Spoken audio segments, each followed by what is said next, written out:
Francis Gosselin. Qu'est-ce que tu fais d'envoyer de l'argent à du monde qui gagne 98 000 $ par année? La rencontre, Barry Gosselin. Notre économiste Francis Gosselin est au micro de Cube pour nous parler de 11 projets qui ont été sélectionnés par le ministre pour ajouter de la puissance en MM. Donc, est-ce qu'on est rendu en millowattheure? C'est ça qu'on dit? C'est plus des kilowattheures? En mégawatts. En mégawatts! Ah! Mégawatts. On a l'habitude dans les chaumières de parler de kilowatts, n'est-ce pas? On achète des kilowatts-heure, qui est une puissance de 1 kilowatt pendant 1 heure. Et là, donc, si évidemment on parle de livraison là, industrielle, Jean-François Barry, donc ils ne font pas qu'allumer des ampoules. Non, c'est ça. On chauffe des cuves d'aluminium et des choses comme ça. Là, fait que c'est sûr que ça prend des milliers, voire des millions de watts. Et donc on parle de mégawatts. Le ministre Fitzgibbon, tu te rappelleras, avait posé là un seuil, si tu veux, que tous les projets qui dépassaient le seuil du 5 mégawatts, qui est vraiment pas beaucoup là, dans le domaine industriel. Tout ce qui dépassait le 5 mégawatts devait passer par un processus formel de demande. Et donc, ça a eu lieu au courant des derniers mois. Je crois que c'était cet été là, que les entreprises avaient une date pour déposer leur demande formelle. Il fallait expliquer le projet.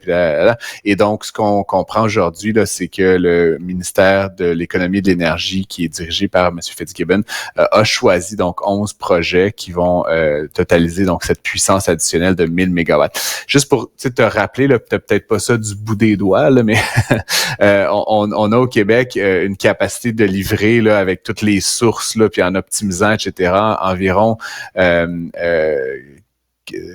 40 000 mégawatts. Donc, on a 1000, là, c'est à la pointe hivernale, tu sais, quand tout le monde le pompe en même temps, là, au maximum. Donc, 1000, c'est quand même pas rien, là, si tu veux. Là, on parle de à peu près 2% là, de la capacité totale qui va s'ajouter.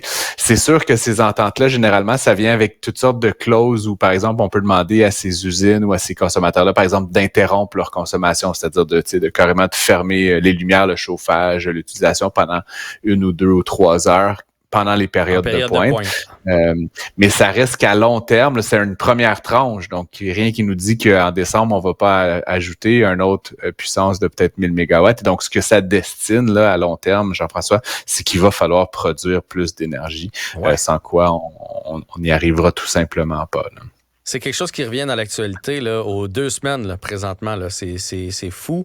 Il va falloir, à un moment donné, trouver... parce que des grands projets comme ça se fait pas comme en claquant des doigts. Là. Peu importe dans quelle direction on part, il faut partir d'une direction à un moment donné puis se faire un grand projet de société. Dans une ou dans toutes les directions. Puis comme tu le sais, il y a des appels d'offres donc en cours actuellement pour l'obtention de puissance additionnelle pour le vent, par exemple, donc la puissance éolienne. Le problème avec l'éolien, c'est que des fois, ils vendent pas. Donc, c'est une bonne source pour l'énergie totale, le kilowatt-heure, mais c'est pas une bonne source pour le kilowatt ou le mégawatt ou le térawatt. C'est-à-dire que au moment où tu en as besoin, des fois il y a pas l'éolien. Fait que c'est une source qui est intéressante pour la durée de l'énergie, mais pas pour la puissance à un moment donné.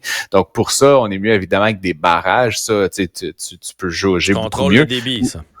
Ou encore mieux, évidemment, le nucléaire. Ouais.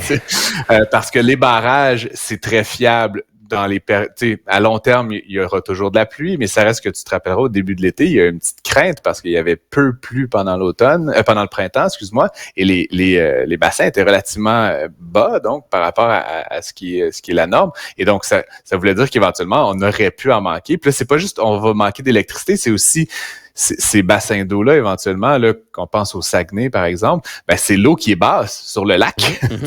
Fait que là, éventuellement, ben, les riverains sont pas contents, peuvent pas mettre leur bateau à l'eau, peuvent pas faire de pêche, ça a plein d'implications en termes de biodiversité. Donc, les barrages, c'est une chose, mais ça reste aussi imparfait. Comme je blague sur le nucléaire, mais ça reste qu'en termes de fiabilité de l'approvisionnement. Oui, tout est imparfait en énergie, ça, c'est une constante de l'imperfection. comme un Ouais, dessus.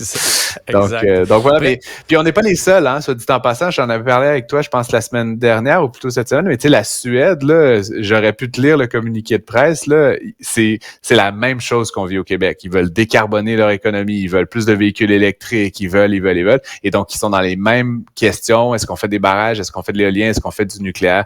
Donc tous les pays du monde pratiquement sont dans ces réflexions-là actuellement. Mais les autres, ils ont des barrages à monter soi-même. C'est les Suédois.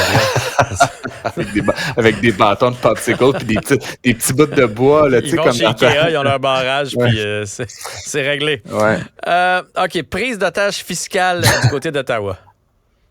J'appelle ça une prise d'otage, mais c'est quand même un peu singulier comme histoire. Tu te rappelleras, on en avait parlé. Il y a un certain nombre de personnes au Canada qui ont reçu la PCU en trop. Donc, on parle quand même de presque 5 milliards de dollars qui ont été versés en trop. C'est pas du petit argent. Je rappelle là, pour ceux et celles qui se souviendront de mes chroniques de l'époque, qu'en tout, la PCU, ça a coûté 75 milliards de dollars au Trésor canadien. C'est inimaginable. Je pense pas qu'il y ait... Il y a un bout qui était fondé, il y a un bout qui était nécessaire, puis il y a un bout discrétionnaire, appelons ça comme ça. Je sais pas s'il y a une autre mesure comme ça, ponctuelle, dans l'histoire du Canada qui a coûté 75 milliards de dollars. Mais bref, on espère en récupérer... Mais au moins, les gens en ont mis de côté. Les gens en ont mis de côté, puis aujourd'hui, tu sais, tout le monde a placé ça, puis...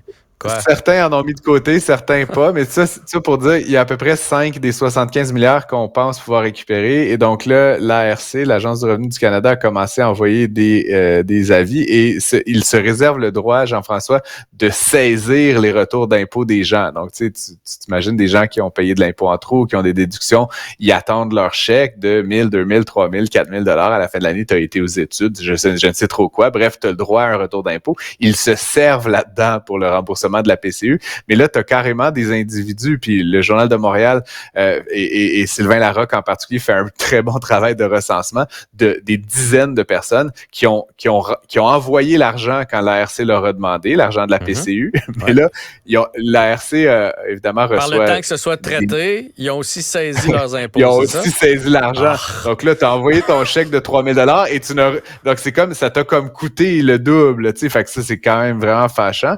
Et donc là, on pourrait se dire, ils vont traiter ces dossiers-là en priorité. Mais non, le gouvernement Trudeau est incapable de dire quand ça va être régularisé. Évidemment, il y a des millions de Canadiens qui viennent de faire leur rapport d'impôt dans les derniers 2-3 mois. Donc, ça doit être traité. Donc, ça pourrait prendre plusieurs semaines, voire plusieurs mois avant qu'on voit la couleur de l'argent. J'ose espérer que l'ARC va au moins leur payer de l'intérêt sur ce placement-là. Mais généralement, l'intérêt, ça marche...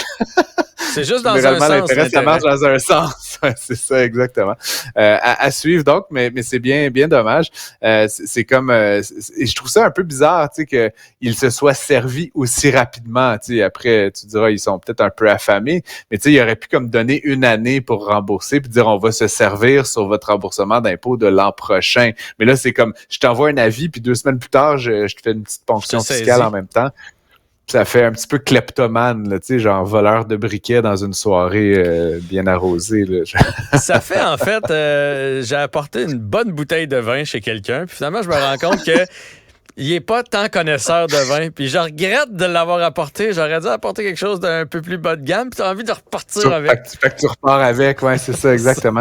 Il y avait un philosophe allemand que je ne citerai pas, mais qui disait qu'en fait, des fois, les autorités fiscales, ils instauraient ce qu'ils appelaient une kleptocratie. Je trouvais ça bien. C'était le kleptomane, là, tu sais, c'est l'espèce de voleur impulsif, que c'était une kleptocratie. Donc, en tout cas, écoute, c'est une folie furieuse. Mais bref, je souhaite à ceux et celles qui sont pris dans le tourbillon de l'ARC une rapide résolution puis qui voient la couleur de leur argent le plus vite possible. Je pense qu'en mettant de la pression sur le gouvernement, ça risque peut-être d'accélérer un petit peu les choses, de mettre certains dossiers sur le dessus de la pile, on va dire ça comme ça. Oui ou non. On verra. On verra. Hey Francis, je te dis merci pour cet été. En plus, je sais que tu as même fait tes chroniques pendant que tu étais en vacances. Tu ne m'as pas abandonné. Tu étais là jour après jour. C'était fort agréable. J'ai appris beaucoup avec toi. Au plaisir de se recroiser bientôt. Yes, à bientôt. Bye-bye. Bye.